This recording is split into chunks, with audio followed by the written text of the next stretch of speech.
some of these issues that you are raising, unfortunately, you can't wish them away. You can only solve the problem that is there. If you are not solving it, then whatever explanation you give may not suffice. And I want to be sequential. Number one, I saw the responses from the Minister for Energy and the Minister for Transport. And I also saw the response from the Minister from the National Treasury. Of note is that yesterday morning, there was conflicting responses from the chair of EPRA and his CEO. Even the responses that were given by ministers, I wish they had communicated in the morning so that even if they are responding and even if they are not telling the truth, at least to align and give one side of the story. Otherwise, Kenyans may lack faith by seeing conflicting information coming from the same government. The critical issue is this one.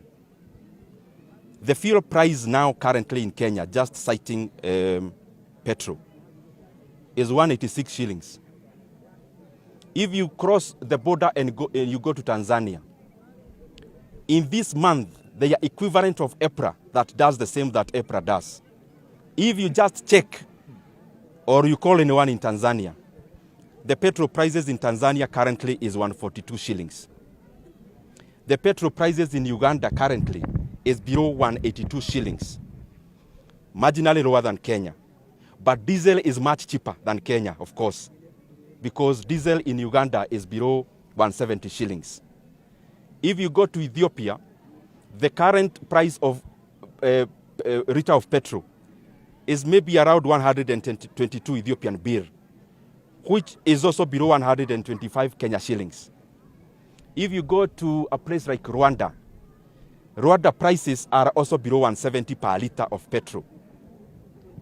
So the basic issue here is that the fuel prices in Kenya have been high, not because of global issues, but because of exorbitant levies and taxes. And of note is that the government actually introduced a levy of 7 shillings last year. And that is why, even when global oil prices went down, Kenya never noted, because that is the period when the government then inserted the 7 shillings as part of the fuel levy. I also, because I read some of the responses, because I was really looking forward to getting the truth. It is good that the Minister for Energy and the Minister for Transport restricted their responses to the issue at hand. But it was very disappointing to see the Minister for the National Treasury trying diversionary tactics. I want to remind my brother that he is no longer the chatterbox he used to be. Now he holds a position with responsibility. And the docket where he holds and which he is the minister or cabinet secretary is an empirical docket. It is not a theoretical docket. His responses always need to be quantitative. You can't give tales on issues about figures because figures are glaring and they are stubborn. Now, the question or the answer that we need from them, one, it is there in the response of the minister or the cabinet secretary for energy that there was actually an introduction of 7 shillings last year. So the question is simple. Where is that money?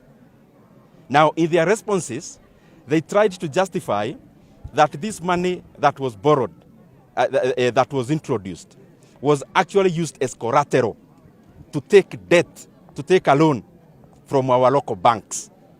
Now, that loan is to be paid by Kenyans for the next 7 years. For the next 7 years. The question we are asking are simple. By the maturity of the 7 years, how much money will Kenyans have paid for that loan?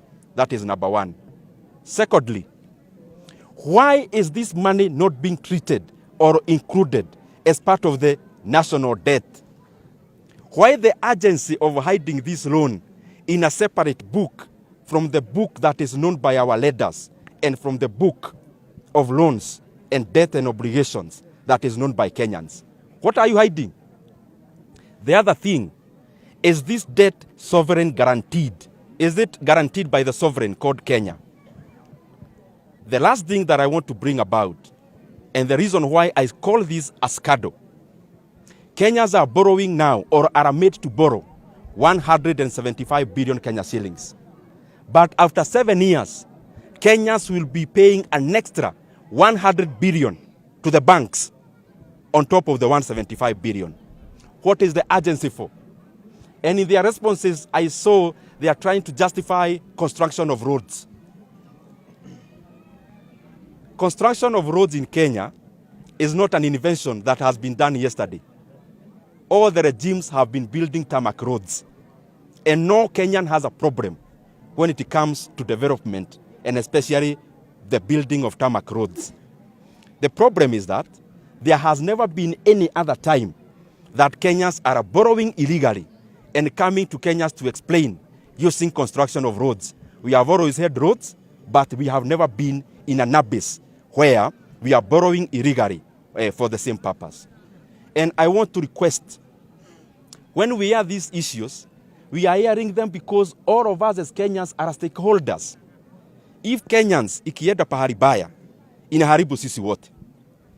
Na ya mwisho, these banks that are a part and parcel of this scandal, I want to ask them, when you are lending this money, 175 billion Kenya shillings, what is coming there as your collateral? In case there is a government policy that abolishes the 7 shillings. Because the 7 shillings is not added through a referendum. It is only through a gazette notice from the minister. If there is a new minister tomorrow and they do the reverse, so what will the banks be holding?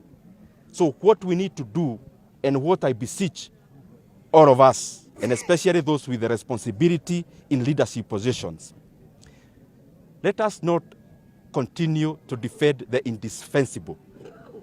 It is glaring. And if it's not glaring, recognize this debt the way it ought to be recognized. Because no one will accuse you of borrowing illegally. I saw another response talking about a special purpose vehicle. And a lot of kizungu mingi. Kenya Roads Board is a fully owned entity of the national government. And there is no way you can detach financial obligations of Kenya Roads Board from that of the sovereign called Kenya. And therefore, even if you want to do some financial engineering, it is important for us to do it within the PFM Act. And it is also important for us as we make decisions not to overburden Kenyans just for us to get the political utility today. The 175 billion Kenya shillings, the cost is an extra 100 billion. We need to ask ourselves as Kenyans, is it worth it? Kwani kuna siku wa Kenya hawatahitaji barabara? Then hii bilioni ya nini? 2027 wa Kenya watahitaji barabara. 2028 wa Kenya watahitaji barabara.